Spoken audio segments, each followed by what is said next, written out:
right, guys, I'm going to start recording. And I think people will probably just filter in the next 5 minutes or so.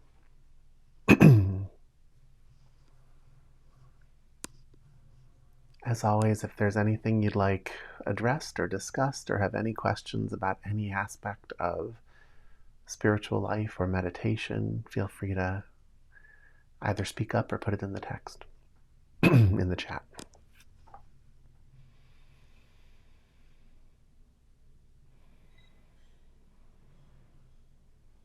But otherwise,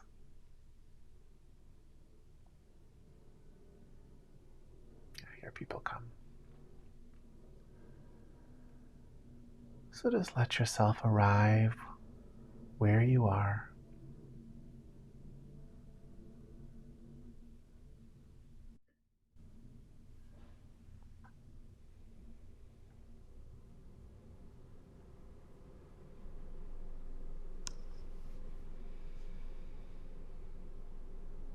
Give yourself a chance to just let go of your day.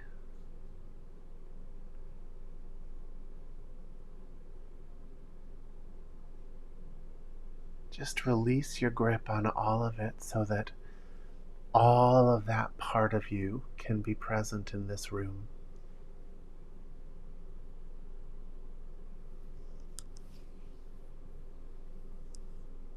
Just let it all come forward, calling yourself home, calling yourself away from your past, away from your future.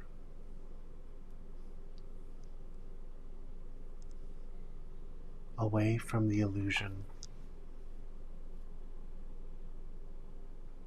and into this moment.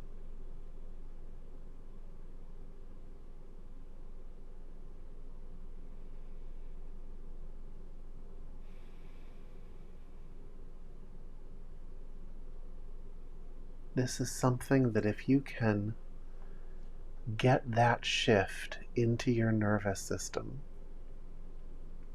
then you always have it. It gets stronger every time you practice it. Every time you just let go of what is not real. Let go of memory. Let go of future projections. And just be right here.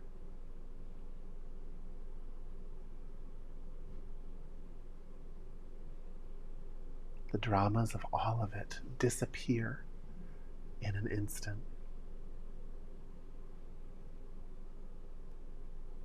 They disappear for you.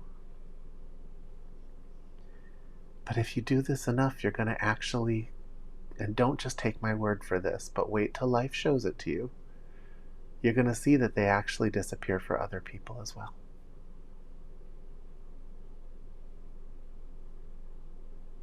Because you're releasing that give and take. You stop holding the rope up, and so the rope just falls to the ground. Someday, if you practice, someday life will show you that powerfully.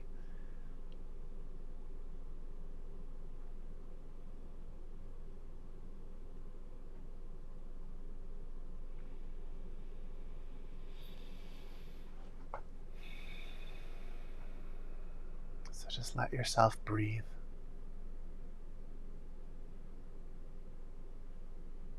In this moment, there's nothing to protect yourself from. There's nothing left to figure out in this moment. Everything that's real is already created.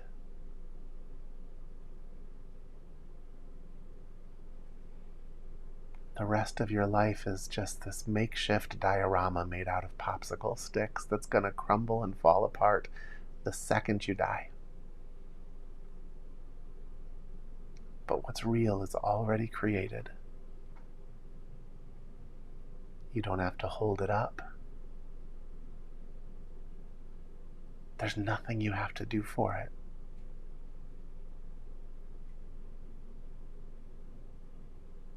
It's complete, it's balanced,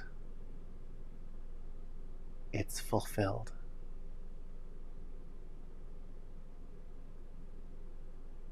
And its essence and your essence are the same essence. So all you have to do is stop telling your stories.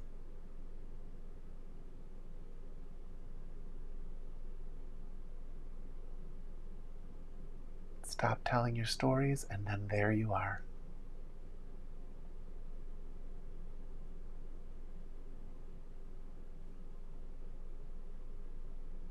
Fully realized within the great everything.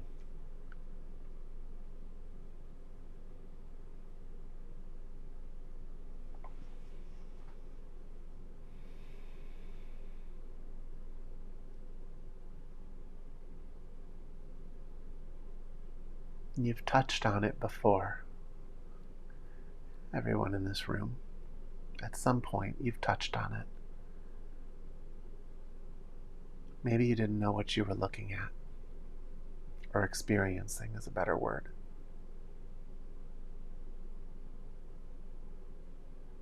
You just knew it felt right. You knew it felt healthy and peaceful, organic.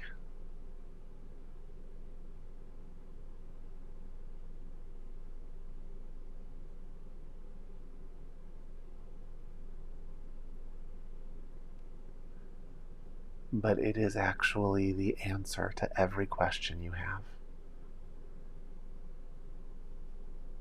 It's the end goal of everything you frenetically reach for.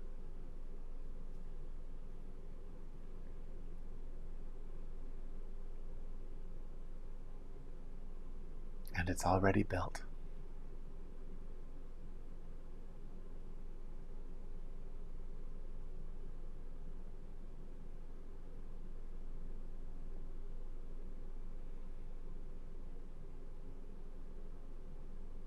You have only to stop avoiding it, to stop hiding in your ideas of the past, of your fears and hopes for the future.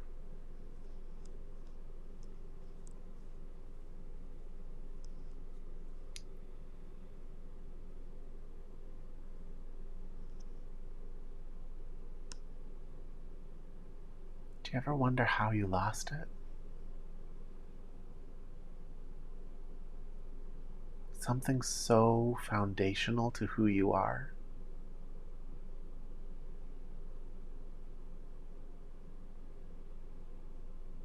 It was the littlest thing that made you lose it.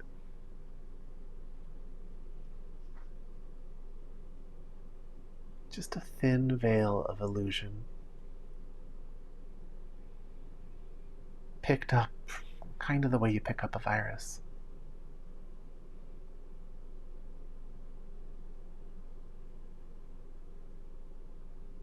You were born not really questioning anything.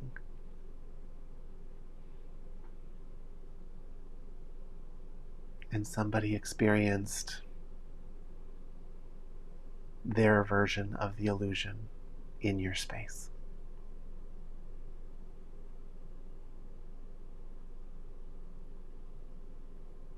And you couldn't distinguish that from the present moment because you had a child's gaze.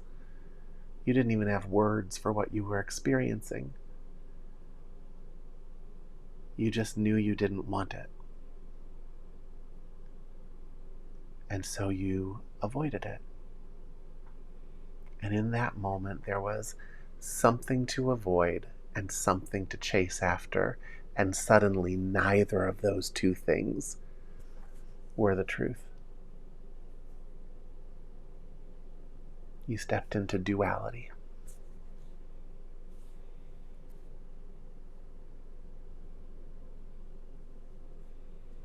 I see spiritual paths sometimes with techniques that are just trying to balance those polarities out. And I'm sure there's a way that that's useful.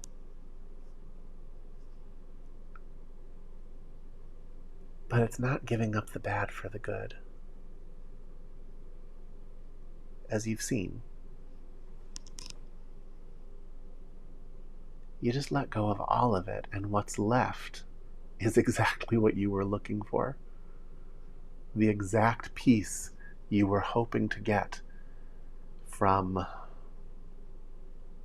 a cup of coffee, or a violent fight, or a martini, or an episode of The Real Housewives. All those things that we reach for just to try and fix what feels wrong in a moment. They're all fine. There's not a thing wrong with any of them.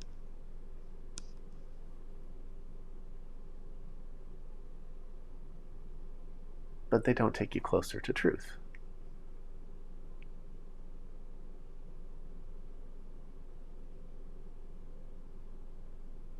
You don't have to avoid them. Just don't expect them to be the answer.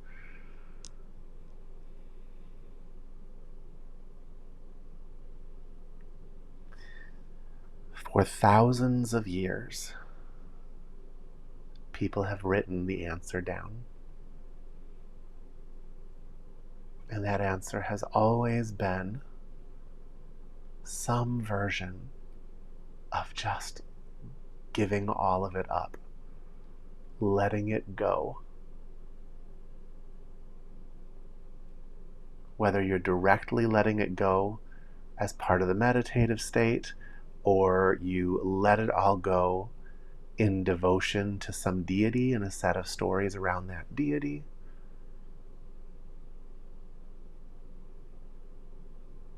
or whether you let it go into a bodhisattva path of unconditional service to sentient life, all of it, the only paths that have ever gotten anyone there had techniques that got the attention off of you as a personality and onto something else, anything else.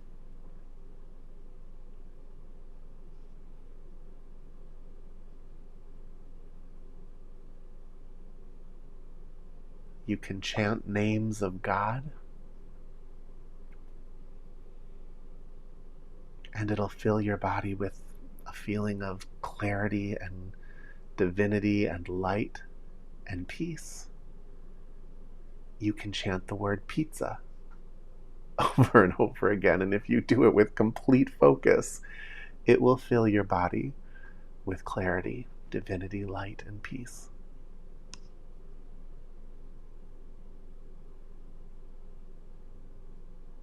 Why is that? Because there's nothing you need to reach out to outside of yourself. You just have to get the story out of the way. What's left is the prize.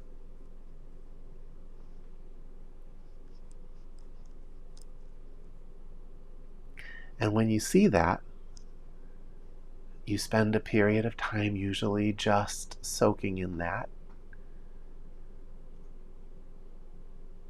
You know, it's like you finally got reunited with something you were never actually separated from, but you just woke up from the bad dream of separation.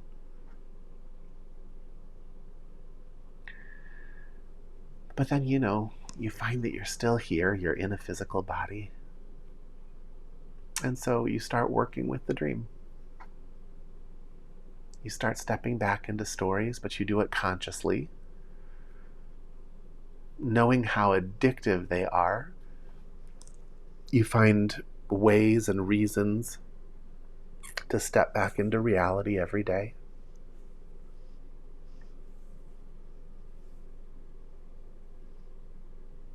If you don't, you'll just get completely lost again. I see that with students all the time. They disappear for like a year, and then they come back. But it's part of it, you know, it's okay. It's all good.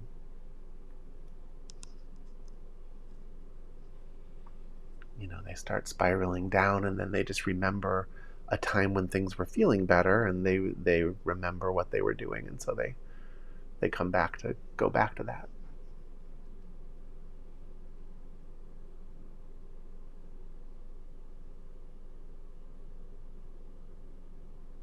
But you already are everything you want. You already have everything you need. No spiritual teacher can give it to you. No bad relationship can take it away.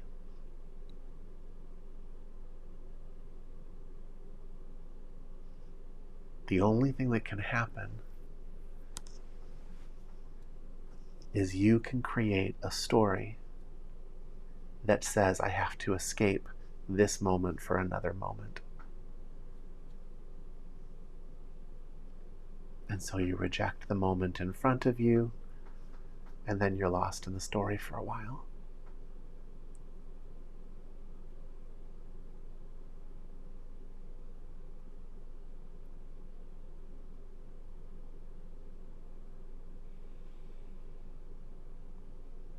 Again, which is fine. I did that a million times. I learned so much every time I kind of woke up at the bottom of the pond and had to start clawing my way back up.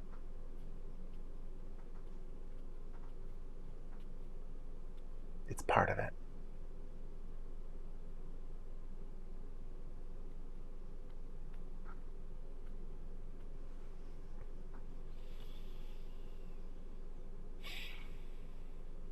If you keep something like this in your life, it helps. Something that you're going to do whether you're feeling it or not.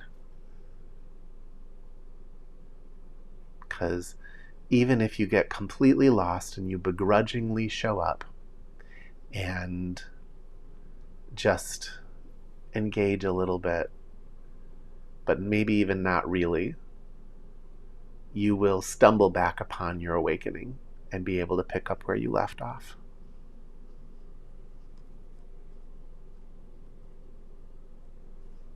A little riskier if you don't have something like that. It doesn't have to be me. It can be some other thing that inspires you spiritually. But you got to have something. I show up for this class no matter what I'm feeling like. I show up deathly ill. I show up if my father's dying. I show up if I'm on vacation.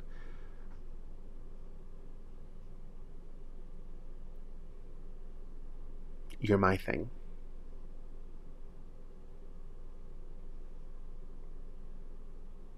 Figure out what your thing is.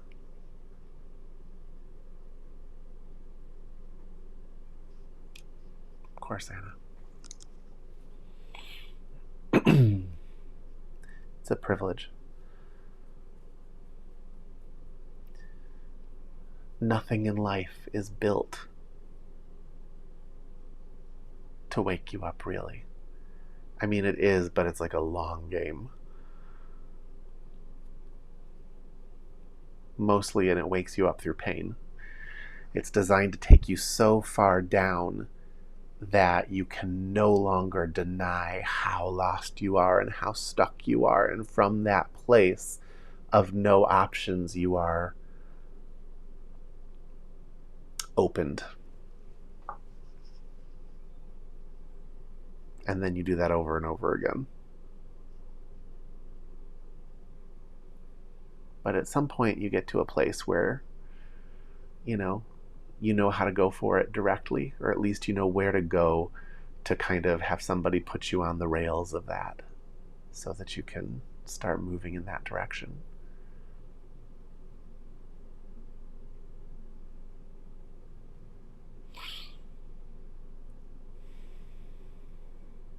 It's important.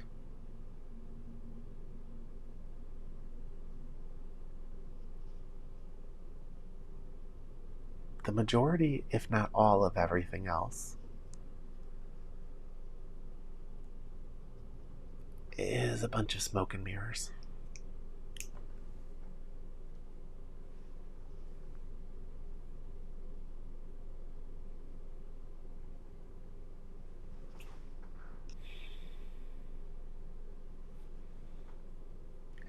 apologize. Some people are writing and I can't quite see it.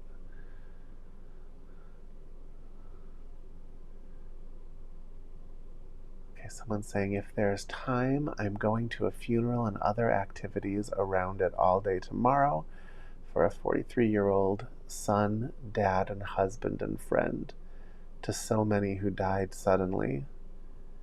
Is there a message I can gently share that is most helpful?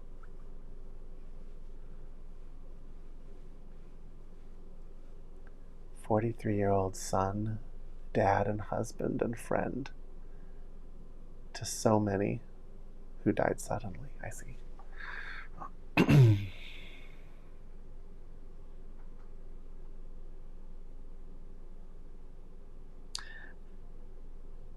I think the best thing that you can say to somebody who is dealing with the acute grief of a loved one who's died is to just help them understand what's happening. What's happening is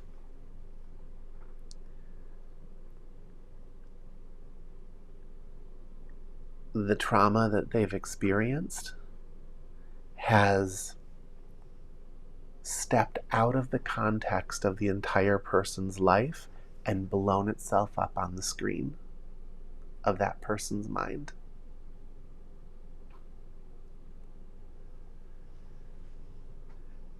And that if they can just show up and let themselves grieve, eventually that will step back into the context of the full life that that person had.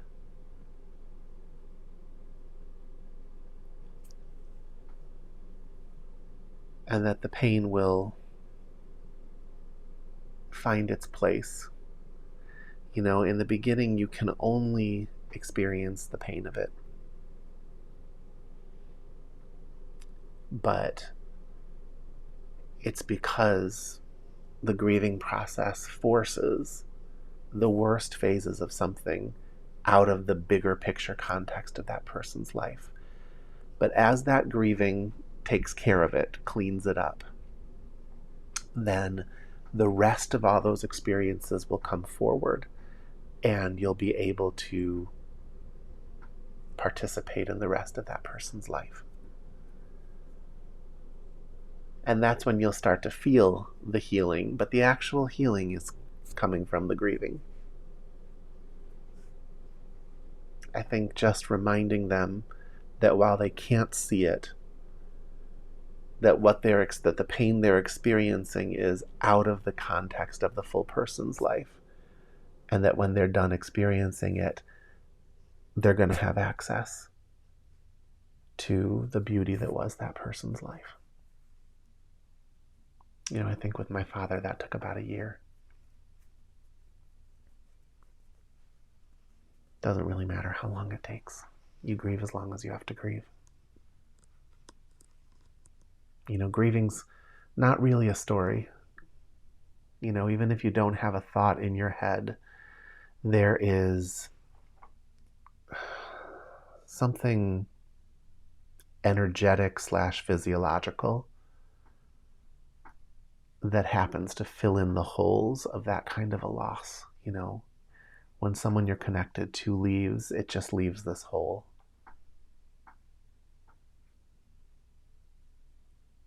And that hole has to fill in. And that's what the grieving process does.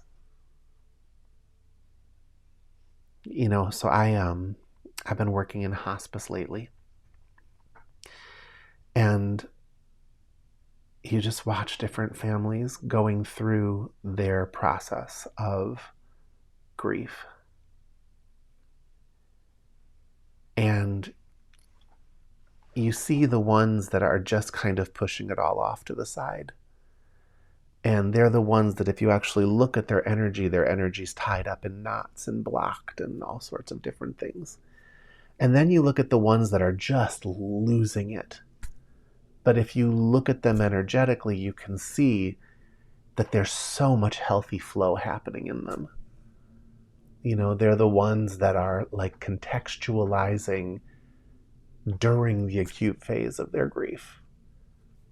like looking up and thanking people while screaming and shrieking. And as messy and ugly as it is, spiritually you can see that that's where the health is. And it's nothing different than what we've been saying for years. You have to actually show up.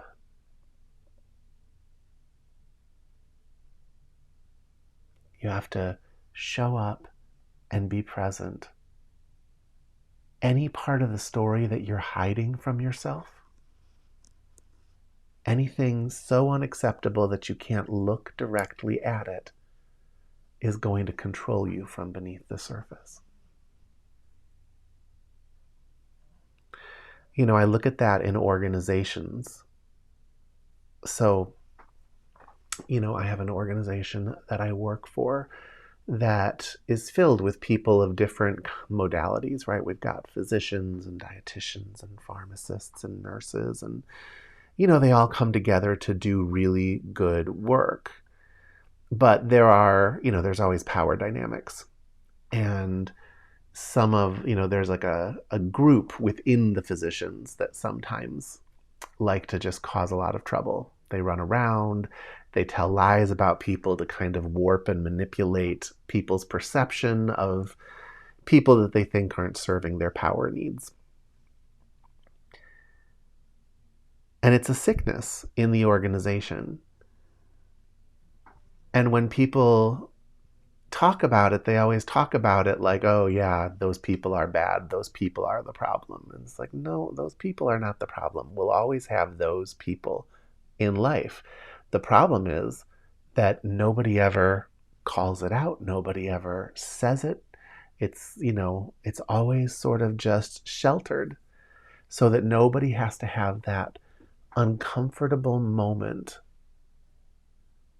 where they have to actually speak to somebody who's, got some power.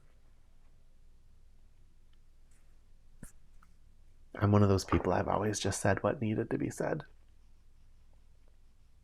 But you share this world with a lot of people, and you come to realize people don't. And it creates sicknesses in organizations. And at a micro level, it creates sicknesses in you when you don't show up for whatever's present in you. Jung talked about it. He called it the shadow, right? All these rejected parts of you that you just push away, often in early childhood, often at the urging of your parents. But they get stuck underneath the surface. And if you can't see it directly anymore, it kind of just quietly controls you.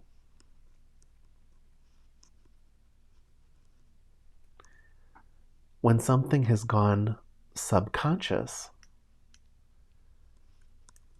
the trick to actually working on it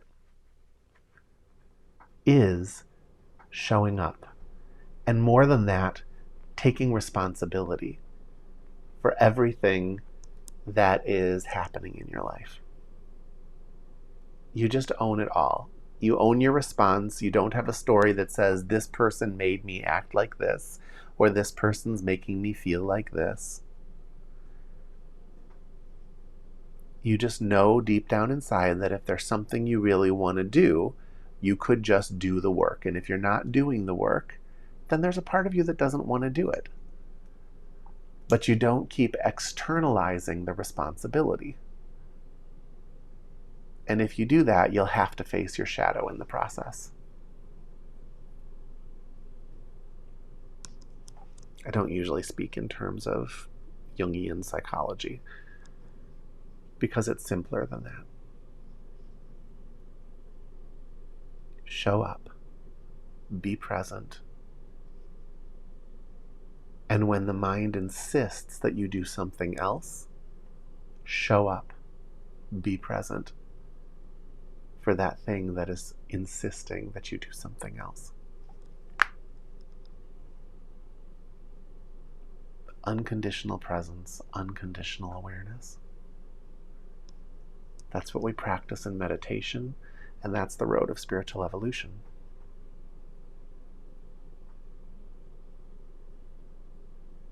Simple, really. Not always easy, but simple.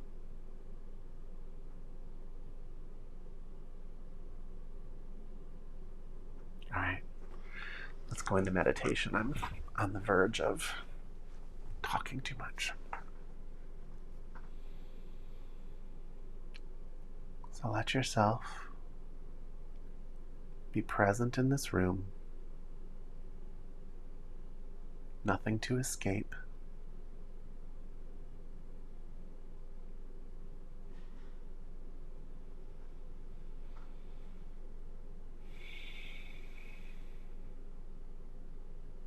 Let your hearing stretch out into the room.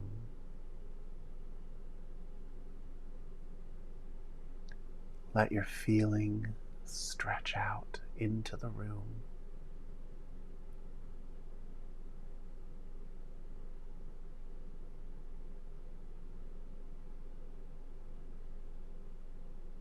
Let your breath become quieter and gentler than the room.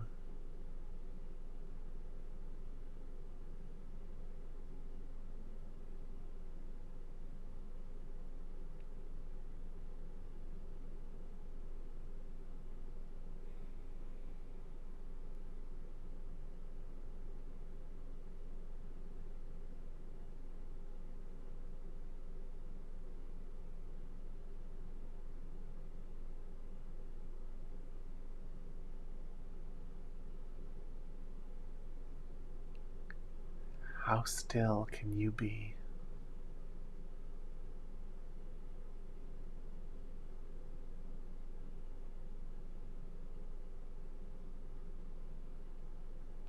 Can you feel that still core of your being? The center of everything.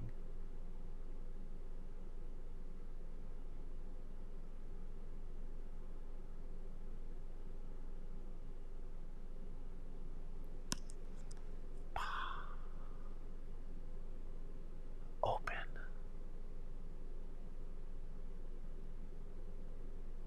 Released. Given.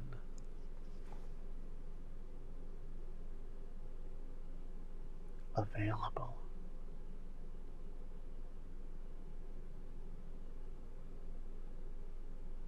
Can you just stay there and not make it evolve into something else?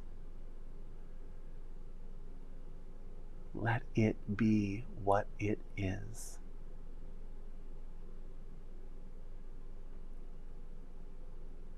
Let it evolve as itself.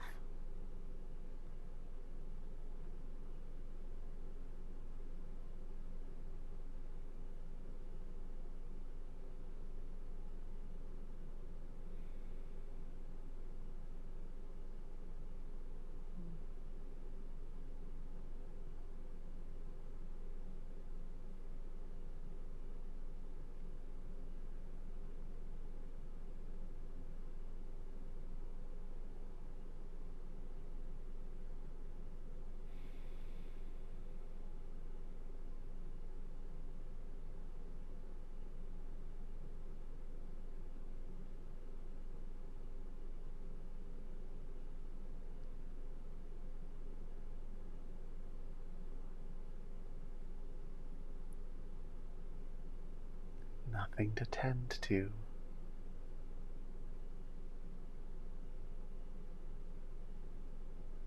Just center yourself.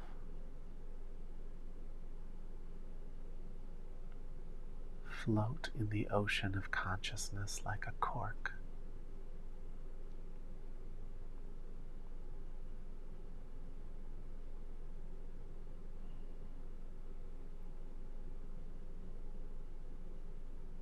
Nothing to do or become.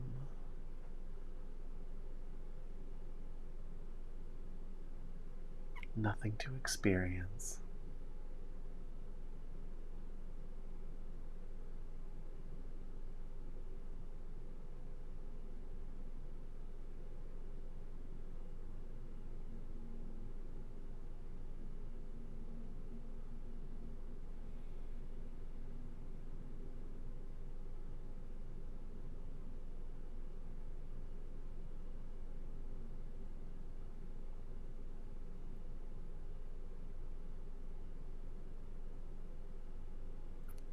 This is you being you.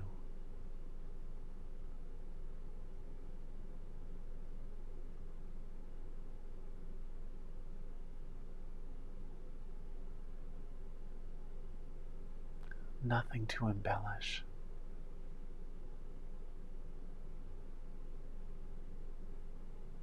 No need to ornament it.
This is the real you that is capable of showing up.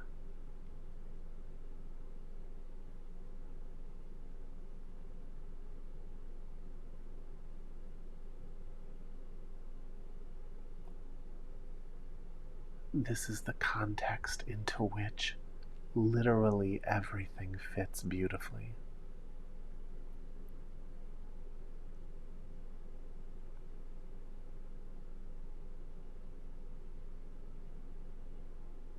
This is where it's all okay.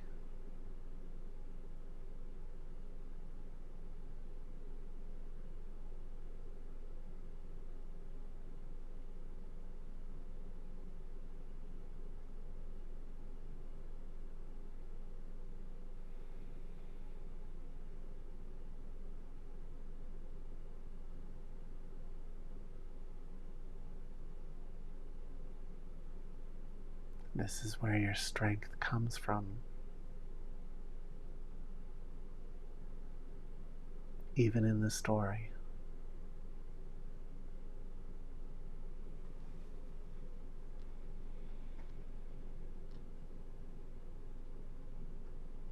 Those who find their strength in manipulation are no match for this.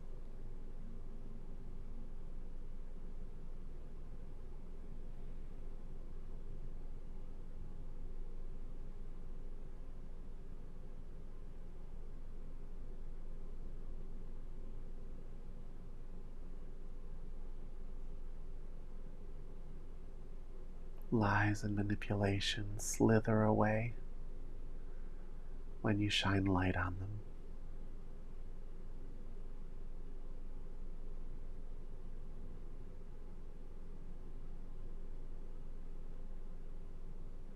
But you have to show up as light, as this.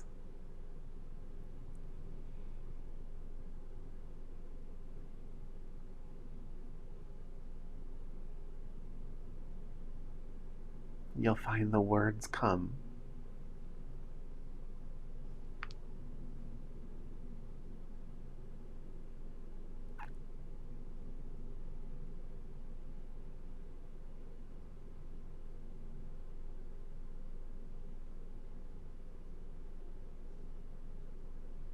The words come and they address exactly what is actually happening.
There's nothing to think about. Stay at the center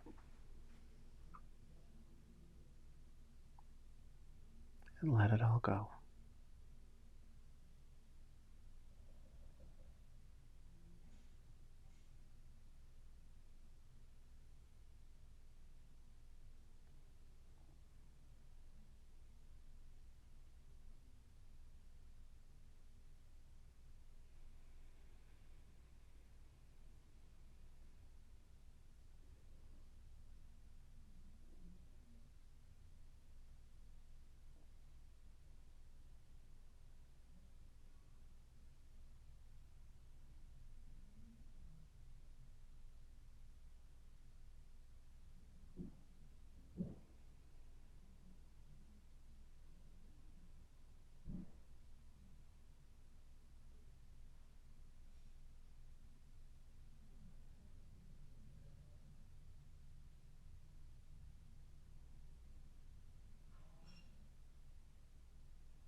You don't lose anything when you let go of the story like this.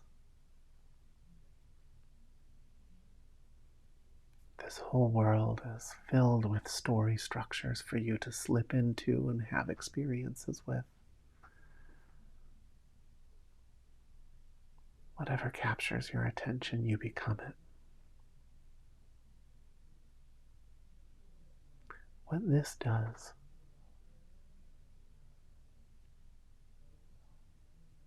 is it gives you the option to step out of it. And in that contrast, see what you're a part of in this world.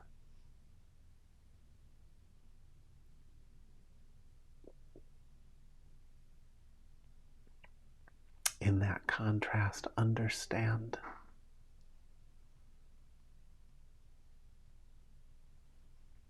how it's all put together and how you're experiencing it.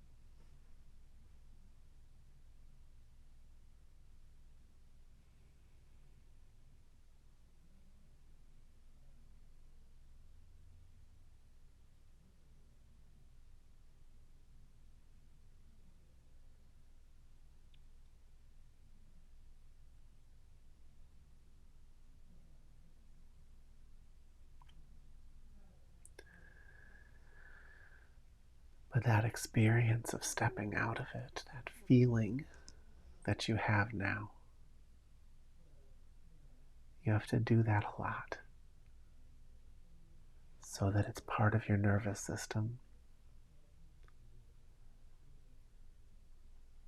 so that you can shift there at a moment's notice.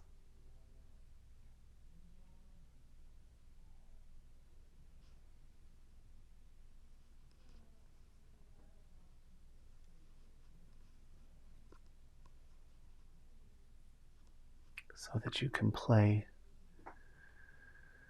with being there completely, or being in the story, or all the shades of gray in between.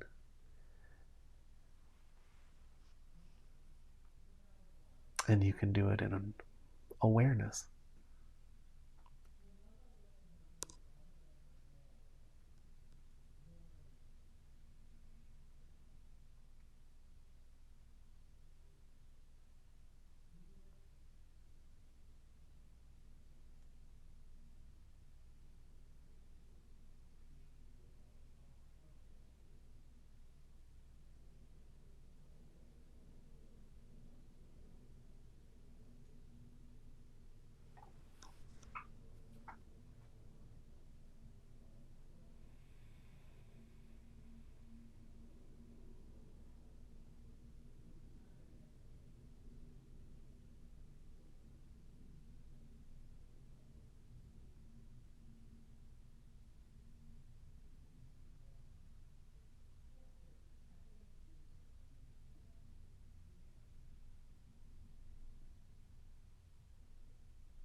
Can you feel how it just wants to lift you?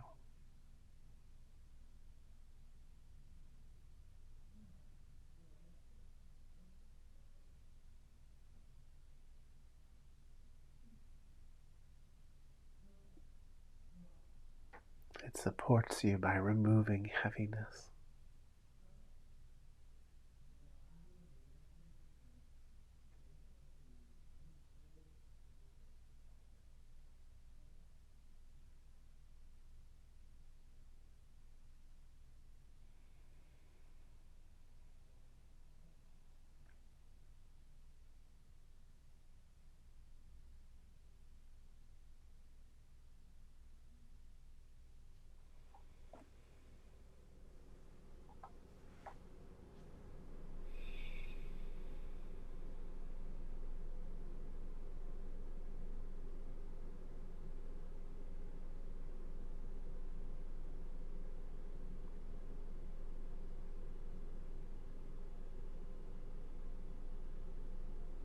Now that that current of reality is established,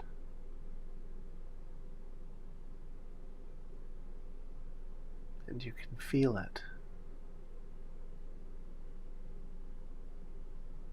just give yourself to it.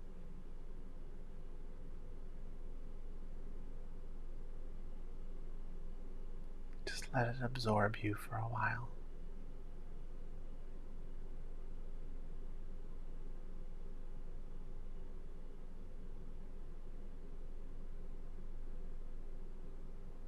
Make yourself available to it.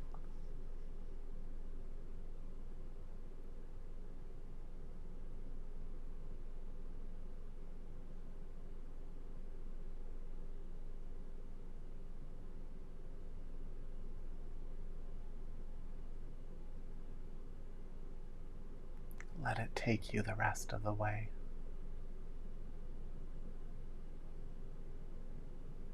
Let it rearrange you however is necessary.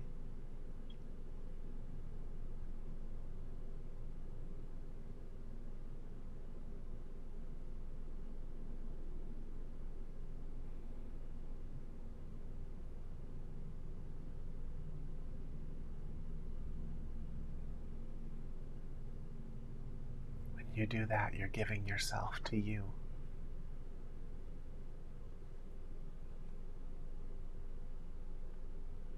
You, the refined personality, is giving yourself to you, the consciousness that fills that refined personality.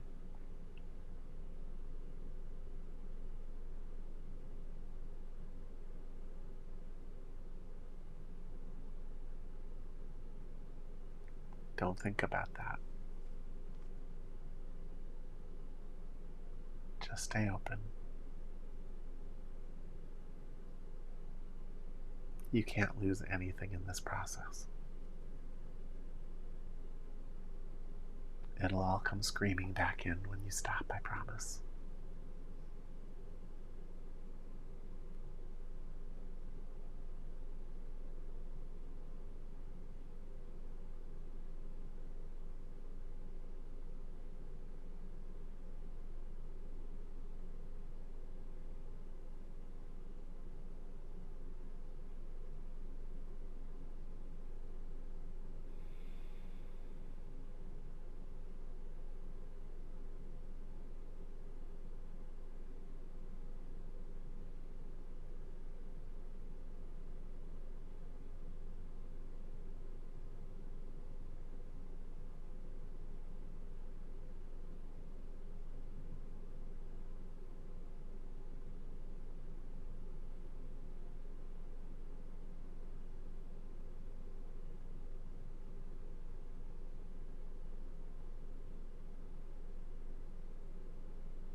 Homework for this week is simple.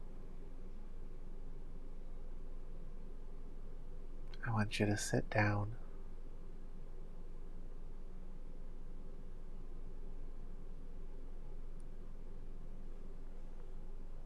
find that still core,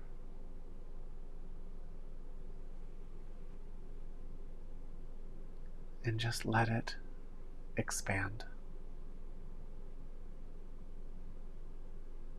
And when you catch yourself getting in the way of that,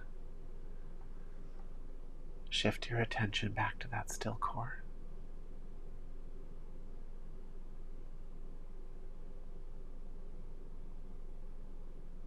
Try not to let a day go by where you don't experience it at least starting to expand,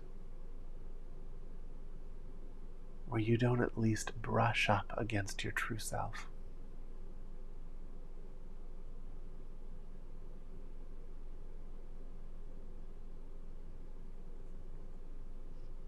You have nothing to lose except discomfort.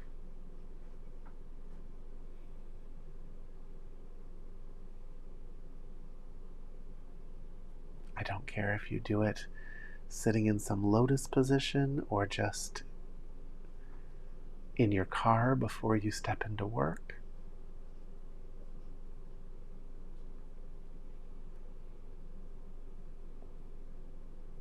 Or on your sofa with your TV on mute.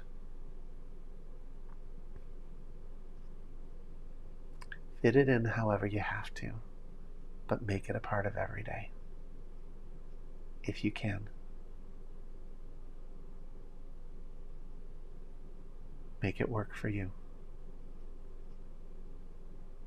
What is your personality going to allow?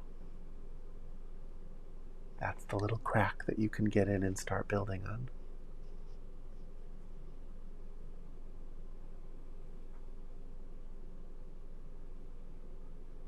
Any questions?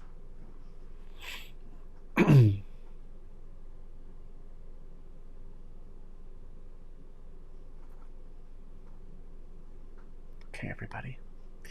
I will be here next Thursday, and I will see you then. Have a great week.